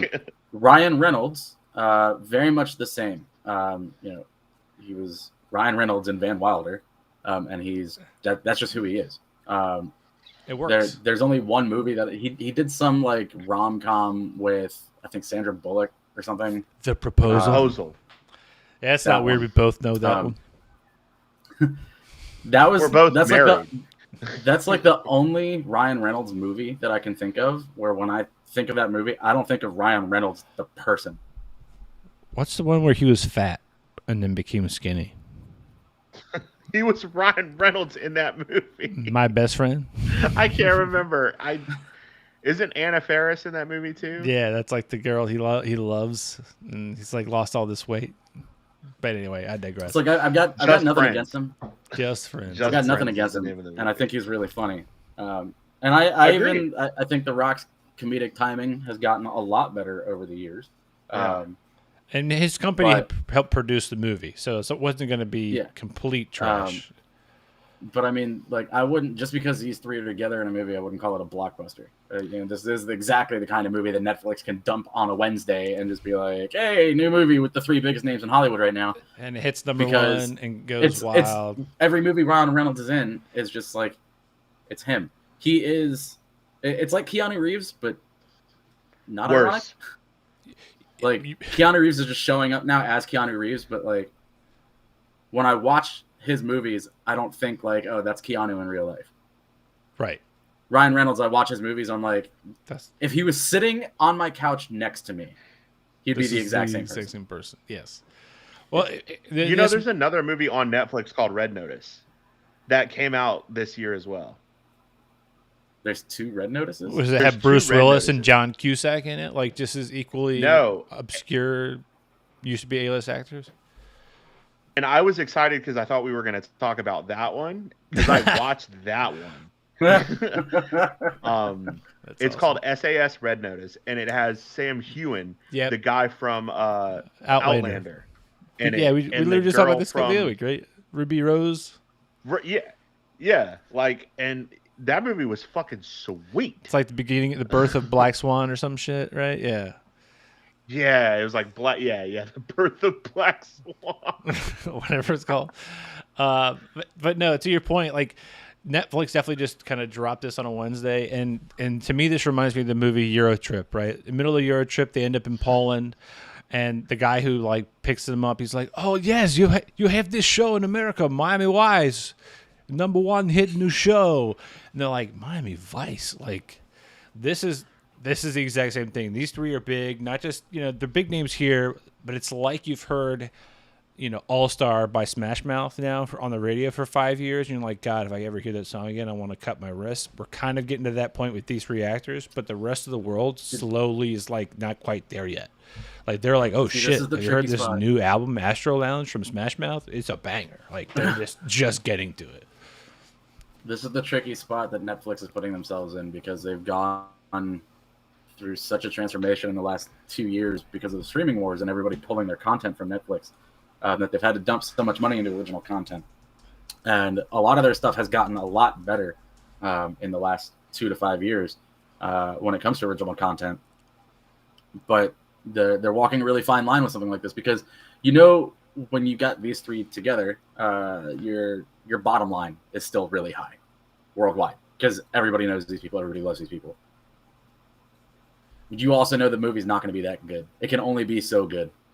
And so Netflix is in a really precarious position because they need to like not be that company that just puts out like mediocre film after mediocre film after mediocre film. But they do really well because it's got all the highest paid actors in Hollywood in it. Yeah. And they don't have to have a lot of marketing, like I said. Yeah. What movie do you mostly watch? Yep. Okay, we've got somebody from the comments asking. They're saying that Netflix should. I'm going to call you out. Hey, Sean just said, "Hey, Netflix should go into porn." I said it. Even mediocre porn, we'd all watch it. But what you gonna do? So yeah. On that note. Thanks, Sean. That's I love that we just break. spent like the last 15 minutes shitting on Ryan Reynolds. This is awesome. Like we're like the most polarizing people on the planet right now. Well, If I said I like the watches- guy. Yeah. I like the guy. I don't like I Jen, do and his too. Jen is good. I'll I give him li- that too. I like His Ryan is Reynolds like, as a of the- person. of the celebrity alcohols, Aviation Gin is probably the best one. What? You mean you don't like that Crystal Skull vodka from Dan Aykroyd? Or Casamigos. Shitty ass tequila. Is that from George Clooney? Who is that one? I think that's from That Guy Fieri? the Migos. I think Casamigos is from The House of Migos. Quavo. I think it's Quavo's from the Quavo. Migos. All I right. think it's the Migos. I don't know. Oh, it is George Clooney. That's stupid. I'm loving Sir John, who's on chatting with us on YouTube right now, asking what type of movies we mostly watch, and it's like all the movies. You know what movies I don't watch, Sir John, on YouTube chat? The movie that makes me want to cry or it feels depressed at all times. So there's a movie that you just hear it from the first tones. I do too. It's like womp womp. That's the one my wife will somehow find, and she'll be holding the baby, and she'll be like, I don't know why Marco doesn't want to watch this film. I'm like, because I don't want to watch this film. This film sucks. I'm like, I walked in and I feel like I'm running out of wrists to cut right now. Like I don't have enough blood to bleed. Like it never ceases to amaze me. She will find the one film where like a baby gets hurt, a dog gets hurt, or something that just like I'm out. Or like, oh, immediately I don't want shit the with loved dogs. one dies. Out. That's the one thing I don't do. Is I don't There's watch That's the reason entire- my wife won't watch John Wick. We skip yeah. that part when we I watch skip. it. I have to She jump. My she wife won't to even jump. watch. She won't watch the first movie at all because she knows about that scene. No, we I- skip that part. I watched a movie with Michael Fassbender, and I didn't realize that it was going to happen towards the end of the movie. Great movie, and all of a sudden I'm like, "Don't you do it? Don't you do it?" It happens. I'm like, Fast forward. We're getting to the end. Just tell me what happens. I'm done with this movie. Done with this movie. But also, Sir John makes a good point. How much money do you have to put into porn? And those amateur videos are always the hottest. That's good to know. Thanks, Sir John. Think of all of the videos then that Netflix could put out and save all of that money that they're instead paying Ryan Reynolds to show up on set and be himself. They could buy an entire. You could pay Ryan Reynolds to show up on set to be himself. She looks like she's having a great time. And then just the next clip. He looks like that, he's enjoying that himself. right there is what they need to do. I would watch Just it. over and Ryan over. Reynolds mystery science theatering. Yeah, yeah, absolutely, most certainly. There's Netflix's next $1 billion idea. That is You're it. welcome, Netflix. If it She's ever gonna happens, if I ever see Ryan Reynolds talking over some really bad porn, Someone should get whoever her some got Ryan lotion. Reynolds to do that. Like he just, it's including all he's if got to Ryan do. Reynolds decided to do it on his own. I'm Just gonna little sue him. jabs. I think she needs more fiber in her diet. Like that's all. He just whatever quips he comes in at the end. Yeah. Like this 2 girls 1 cup. More like 2 girls 1 yuck, and then just next. So we're moving right along. On that note, thanks to Tough Wraps once again being our sponsor. Just in time for the holidays. If you want to save 10% off your purchase for your loved one, go to toughwraps.com and at checkout enter in code Joystick for 10% off your purchase. Stay tough. Happy Hanukkah once again. I don't know if they're the ones saying Happy Hanukkah. I'm just going to say that we are because, I don't want to like assume people's appreciation, but Elmo's little Dreidel. little dreidel definitely appreciates Sesame it. Street is saying it. Tell me how to get to my little dreidel.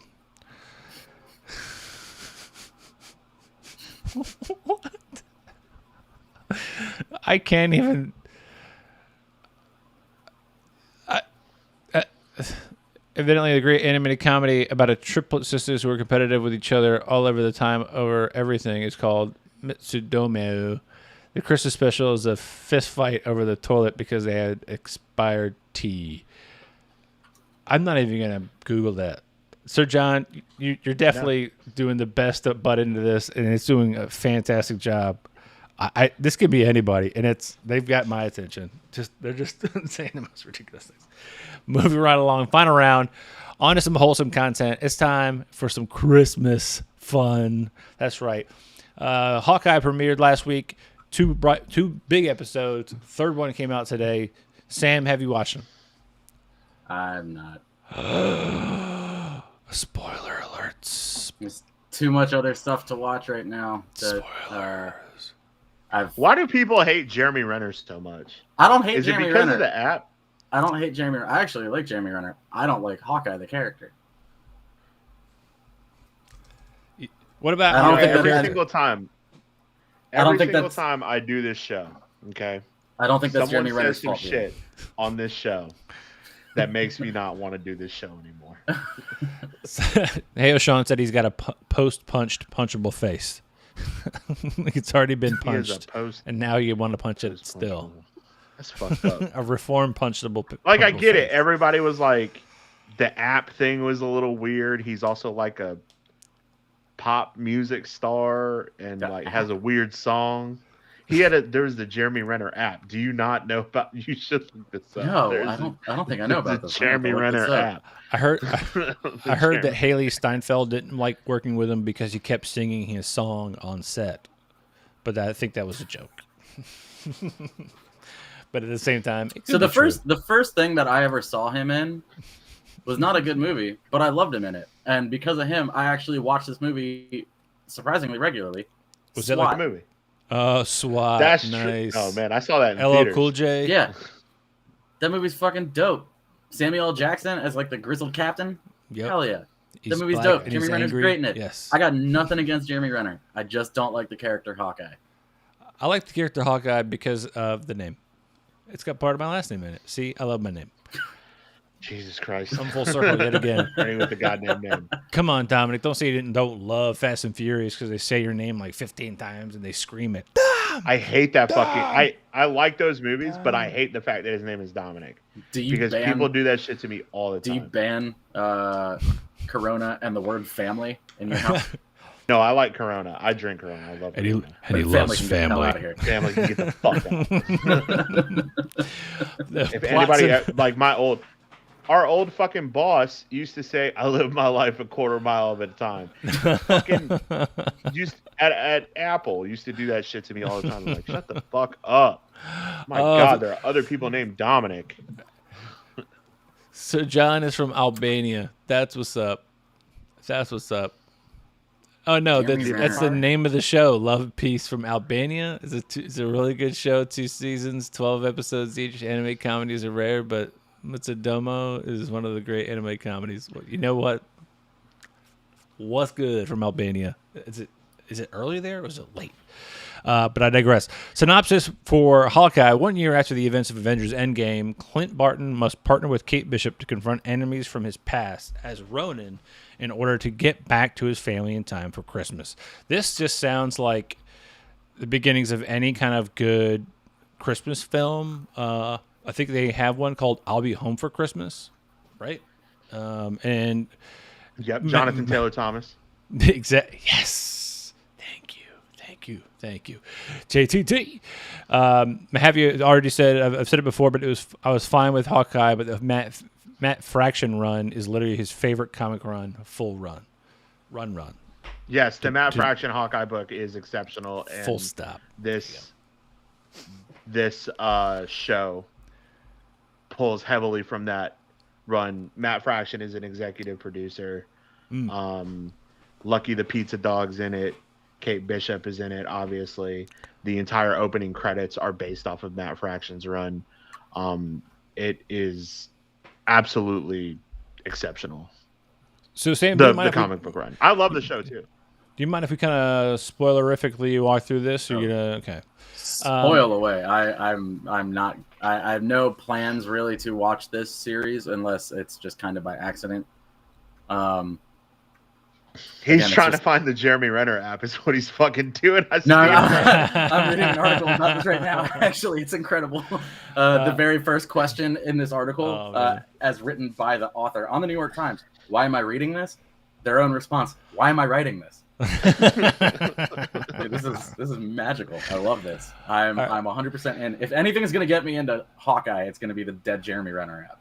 So, Hey O'Shawn is, he said he still needs to watch Hawkeye. He said he gets a lot of CW vibes from their logo, which that's fair.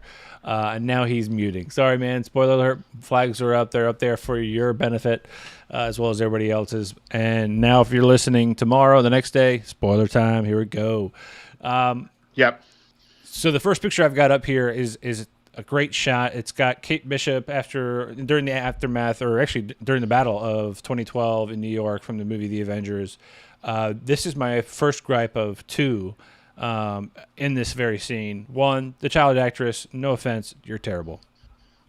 I don't know what kind of nepotism is happening at Marvel, but this young lady did not do a great job. Sorry. I've seen kids. That's interesting because the other child do actress way in better, the show from episode know? 3 is really good. Yeah. They're not all going to be winners. I'm just saying she's playing the beginning scene, a pivotal role. The other gripe I have in this moment is this is the scene where she gets to witness Hawkeye being a badass with a bow, and falling from the roof and using his bow to make a line where he swings back into the building below. And in the movie, they show a shot of Stark Tower, not like seconds before or after, and there's particular letters that are on Stark Tower. They're not the same letters in this shot. It's like, dude, you had one job. There are 5 letters in Stark. What's left, you mean? Yeah, there are 5 I have a letters question in for Stark. you. There's 4 letters in Stark. 5 letters in Stark. Yeah, just There's get 5 just letters get in Stark. STA. two of them are gone. I have a question for you about this. Just match I it. legit have a question for you. Yeah. Did you, Ernie Hawkins, notice this, or did you see a video of somebody on TikTok talking about it, and then it bothered you? I noticed that Stack was up, and I was like, Stack was never up there. And then somebody pointed it out on TikTok the next day, and I was like, I fucking knew it. Because I don't remember ever seeing Stack. I only remember seeing, like, the A being there, or, like, maybe the ST and the A, but, like, that's it. I couldn't have told you if it was the S that was missing or the K, but Stack, I was like, nope, that's like a word. Maybe if the scene stretched out for like another 10 seconds, you'd see the K just, falls like, off. comedically just fall down. For TikTok. But to be fair, yes, I did see it reinforced the next day on TikTok, which is fine. But it did irk me in the moment. Well, it irked. So not only did that, it's the same thing when we watched the movie The Nun, seeing that the letters in the background spell out the name of the demon in The Nun. I was like, yeah, I noticed that too. But nobody's going to believe you after the fact. I'm like, yeah, it was on YouTube the next day during everybody's review. Yeah, unless you were like verified as the first person to say it online, Yeah. No one's gonna believe that you figured it out on your own. But like, there's a giant bookcase with no letters except for giant flipping letters. Like, there's only 4 or 5 letters, and later on you're like, that's got to be important. It's one of those like. It's just it. Now, granted, if you're watching like which by the way I love this, is when people do this on like Fox News. I've never watched that channel, but CNN or whatever, and their books behind them in the bookcase spell out something like the first letters of all their books spell like "fuck Trump" or whatever. Those are always hilarious. I'm like, you put thought into that, and I appreciate you. Or fuck DJ. It's like a subtle flip to him. The next scene. I love the immediate introduction of a trick arrow with this tennis ball on the end of this arrow here. I'm not going to say what happens in the scene, but spoiler alert, Kate Bishop is an archer, and she's going to shoot bows and arrows in this show.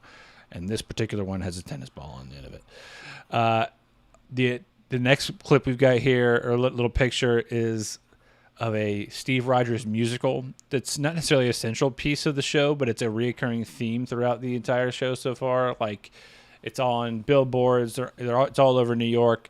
If you've ever been to New York, they have like several big Broadway shows, and they're just splattered everywhere. You're always being reminded of what's on Broadway. And my favorite little quip is like, who wasn't there? That guy, Ant-Man. And of course, and this one I did not think about. I was definitely like, oh yeah, that's right. Is somebody was like, actually, technically, Ant-Man was there, because in Avengers Endgame, they go back in time to get the stones, and there's a moment where Ant-Man is standing there in New York in 2012 with Tony, Cap, and the Hulk, and he's like, okay, I'm gonna go. He goes with Iron Man to try to get the freaking Tesseract. So it's technically true. And somebody made a joke on TikTok who was like, imagine there's like a firefighter who like saw Ant-Man, and he's like, dude, I'm telling you, Ant-Man was there. He was there helping the whole time because they just saw them shooting the shit in an alleyway somewhere. I'm like, that's funny. And that's how they got in there. And I'm only really kind of flipping through these just to kind of avoid too terrible of a spoiler, if that makes sense. And then we can kind of get back to a general summary. We got a family dinner here. This is very cute. This is kind of where we start getting a little bit of like the insight in the family aspect of the show. It's Christmas vibes, Christmas time. I gotta be home for Christmas. This is what Hawkeye, Jeremy Renner's fighting for. Here's a shot of Kate Bishop's mom and her new boyfriend, who, here's a spoiler, turns out to be the swordsman, who I guess is the mentor of Hawkeye. Little did I know. Didn't even know he had a mentor. So now it's like, okay, when are they going to meet in the show? And of course, here we go, Pizza Dog, a.k.a. Lucky. Lucky the pizza dog. That's a beautiful dog. It's a golden retriever, one eye, beautiful dog. Stop winking at me, buddy. Which is not crazy, but the regular golden retriever does not have one eye. Yes, that is a CGI one eye. There is an epic moment of LARPing that takes place, and it's probably my favorite scene, and it genuinely brought a smile to my face, even though it's LARPing and in slow motion. It just, you can't not love every second of it. It was just, I would watch this whole show just for this moment again. And if let me go back, I do also appreciate this young lady in the background wearing a mask. That's right, COVID's real. Thanks for wearing a mask. Be safe. And then here, I can't. This shot of this dog, this is straight from Disney. Every one of these photos is ripped from Disney's press kit, so you know they're picking good ones. Tell me that dog's not CGI. That's a beautiful dog. Oh, absolutely. That is not a real absolutely dog. CGI. You know what I'm saying? Well, the half of his face is absolutely CGI'd. I mean, sure, that part, but the rest of him, gorgeous. He's got better hair than most people I know, including my baby. And she just got it. There's some golden retrievers that look like that normally. They're just out there strutting it, winking at you. Yeah. Permanently winking at you. Look up Tucker the golden retriever on Instagram. He looks just like that. I mean, Air Bud was a stud as well. I get it. Air Bud was absolutely a stud.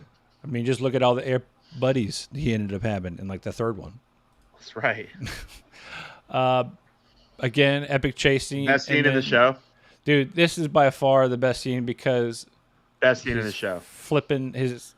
Okay, so but by the way, Sam, I don't know if you're aware. In the comics, Hawkeye's deaf, right? He's hard of hearing or full on deaf. In the show, they kind of allude to that. He's got a hearing aid, and Kate Bishop asks, I didn't know you were deaf or hard of hearing. And she's like, how'd it happen? And then they do like a flash of all the massive explosions that he's been in over the past several years. Yeah.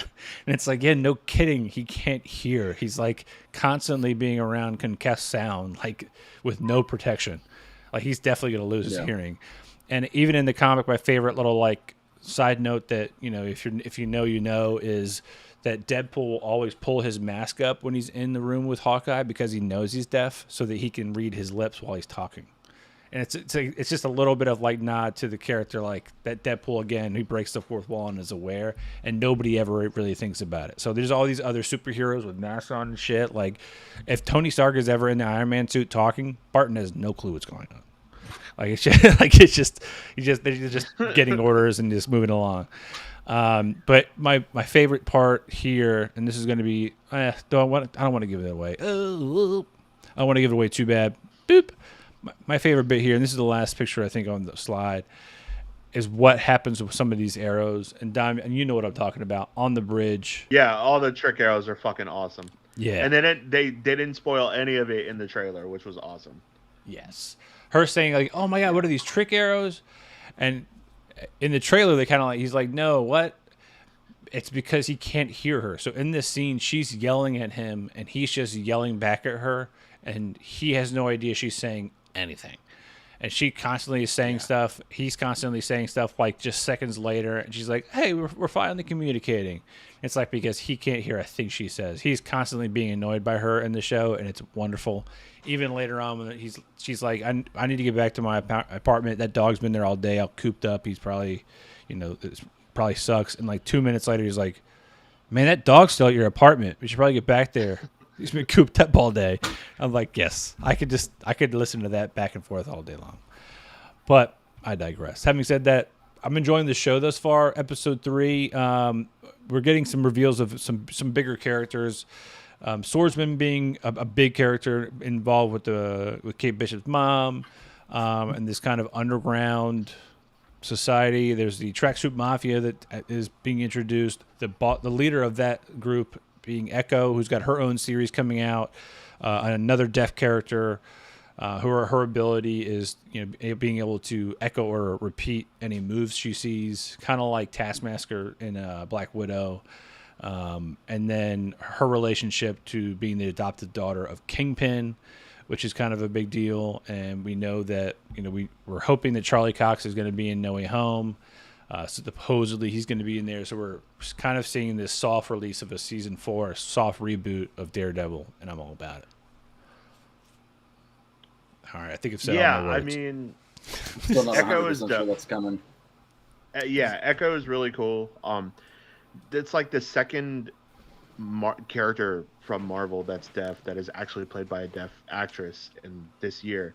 Lauren Ridloff plays Makari in Eternals, and she's deaf. The actress who plays Maya Lopez, Echo, is also deaf. And I mean, they're alluding to Kingpin, obviously. They calling Uncle.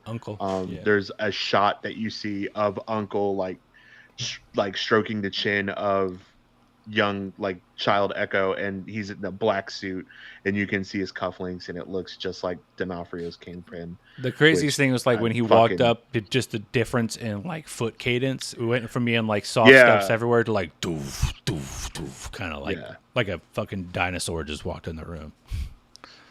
Good shit. I really like this show. I know Mike loves this show because again, Mike loves Matt Fraction's Hawkeye, and we both love that comic. But I'm ready for one of the things that I've really liked about what Marvel's done over the last year since Endgame is that you kind of really have two stories being told, two storylines that are being kind of implemented. You have the on Earth kind of not realistic, but on Earth, very level-headed. This is what's going on post Endgame with some of the ancillary Avengers, and all of that is leading to Young Avengers, because you have Kate Bishop, who's a Young Avenger. You have Isaac Bradley in Falcon and the Winter Soldier, Yelena Belova in Black Widow. So all of that seems to be kind of building towards Young Avengers and the Thunderbolts. And then you have Cosmic Marvel that's happening right now with Eternals, with Shang-Chi, with Loki, with Spider-Man No Way Home, with WandaVision, where you're getting this multiverse and these kind of high-level events. And the first image of Kang the Conqueror from Ant-Man Quantumanium leaked today, where you kind of see the reflection of Kang inside of Ant-Man's mask, and he looks straight up from the comic book, which looks awesome. I'm ready to kick it into high gear. I'm really interested as to how this show is going to end out. Yelena is supposed to show up in the show from Black Widow, because at the end of Black Widow, Valentina Hydra showed Hawkeye's picture to Yelena and was like, "Hey, this dude killed your sister." Julie Louis-Dreyfus she's basically being to the same character from Veep. She is. Yep. The vice president is rolling on. What a good fucking show. I love Veep. I love Julie Louis-Dreyfus just swearing like a sailor. Yes. Yes. So good. This is the second Seinfeld reference today. Besides, it was Haley Steinfeld. George Costanza. Yeah. But no, I definitely. Steinfeld's great. I'm looking forward to the cosmic side of things. It was a Secret Invasion. Secret Invasion, and then Iron Wars. I mean, I think it's going to be a rapid fire next couple of years, but I think these smaller ancillaries are really is going to be what.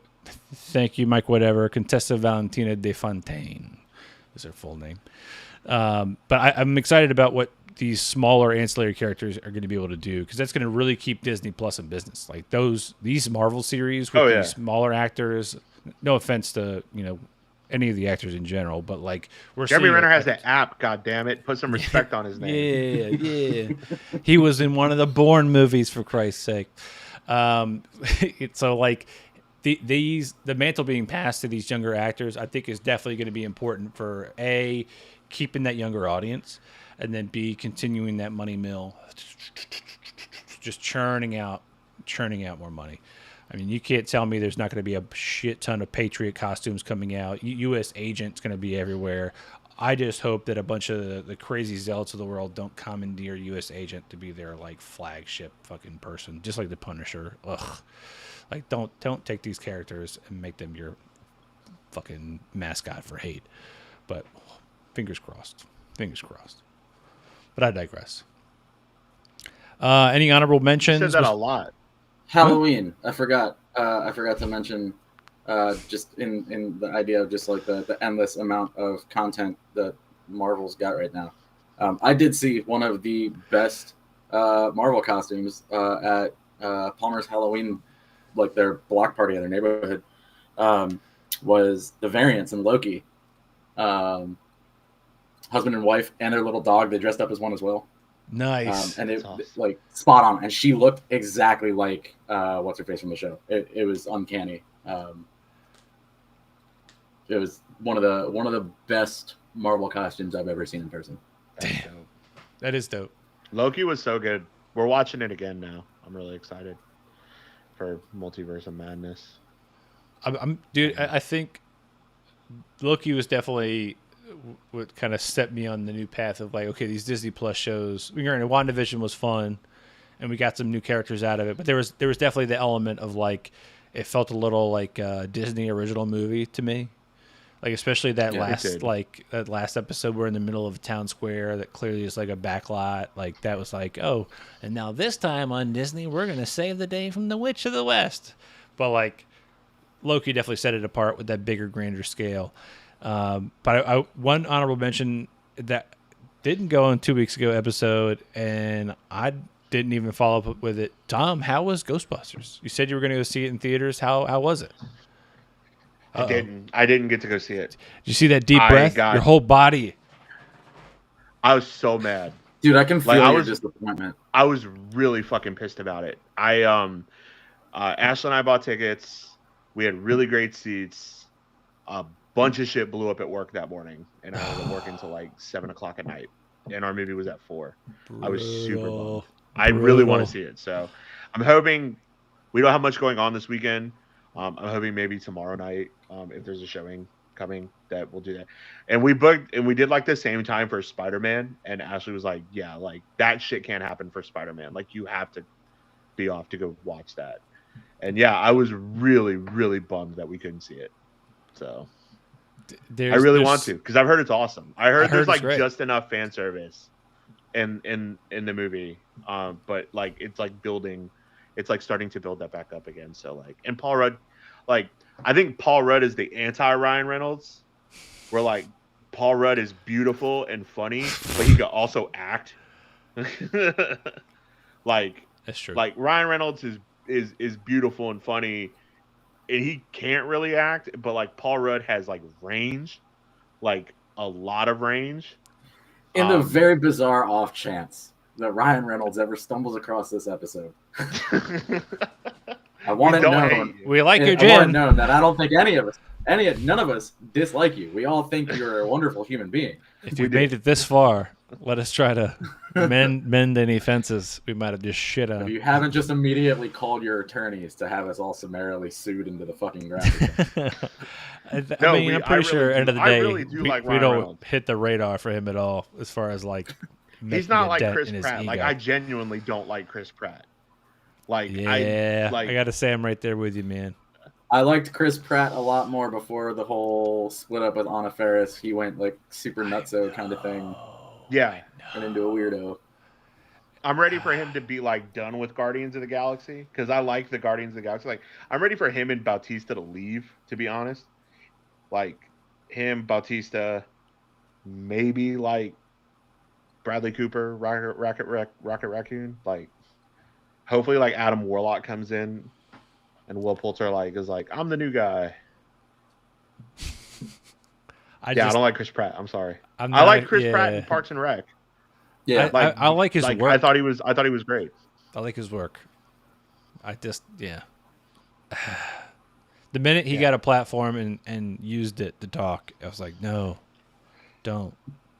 I liked I it don't when do you well with talked people about shoving their what you were. religion down my throat either. That's what I'm saying, dude. That's what I'm saying. I don't do well with that. I mean, practice what you want. Like, we have a guy who's Jewish on the show right now. Yeah, I love you for it. Like, Not just because of it. Elmo's I little love you. dreidel. It's This part guy. of you. You It's practice part what of you want, but like, you don't need to shove it down everybody's throat. As he Also, holds Anna up Faris is Elmo's incredible. Anna Faris is like Be like me the nicest and have person. zero opinions about anything. No opinions. like, that Nothing could I've be said it. on this Could episode not. Nothing Except I've for said how on much this you don't episode like Ryan was an Reynolds. actual opinion. But also, you do like Ryan Reynolds. Except for Cowboy Bebop, you were very, very vocal about how much you love that show. It's not an opinion, though. That's a fact. Everybody Everybody no should love that writing show. defense on that one. Everybody loves that show except for people that forgot the anime exists. Once you remember that, edgelords. once you remember that the anime exists and that you're not also 17, you realize that the show's actually really good. It's not an opinion. It's facts. It's facts. My favorite love thing it so is much. my favorite little quote is like when people go, "Oh man, you hold a grudge." I'm like, man, I'm not holding a grudge. I'm just remembering facts. It's my favorite comeback ever. It's like, oh, you gotta let that go, man. You gotta hold on a grudge. I can't let go of facts. These are just things that took place. But Mike I Mahaffey's digress. gonna start saying that to me all the time because I say that to him all the time. Like, dude, you gotta let shit go. And he's like, nah, I can't let go of the truth. fuck it, let it burn. May the bridges I burn light my way. Oh man, But no, I think that's a pretty good place to stop. We hit up a little bit of bonus round there with the Ghostbusters. I'm having a good time. I hope you guys had a good time too. Thanks everybody as always for watching episode 24. You can find us on social. Sam, thank you for joining us. Happy Hanukkah, man. I know you got a couple more days of those candles. Do you celebrate getting gifts each day, or do you Christmas cut, where you get like gifts every day plus you get Christmas Day? Like where do you fall? No, it's shit. Even as a kid, I think the gifts every day thing ended when I was like 11, and then we were just like, hey, it's sometime near Christmas. There you go. It's like my mom was always really good about doing like the first 2 days, and then like the last day or whatever day was closest to Christmas. Nice. There you go. She'd be like, all right, here's everything. that's awesome. But like the first 2 days was like, here's like $5 and like a little bag of chocolate coins or some shit. There you go. I mean, it makes it a little special. Yeah. It's a little something. Yeah. But no, that's awesome. I again, thank you for joining the show. You're not even a special guest. You're just a wonderful guest. You're not just a fan of the show. You're a part of the show, in my opinion. You're part of the lexicon. So thanks as always for being here. Thank you for the faithful in the chat. Hey, Oshan, Mike, whatever. The guy from Albania on YouTube chat, which was kind of cool. The champion. International, dropping porn questions as well as dropping some animated comedies from Albania. I guess we're going to have to watch now. Thanks for that. But as always, see you next time. Peace.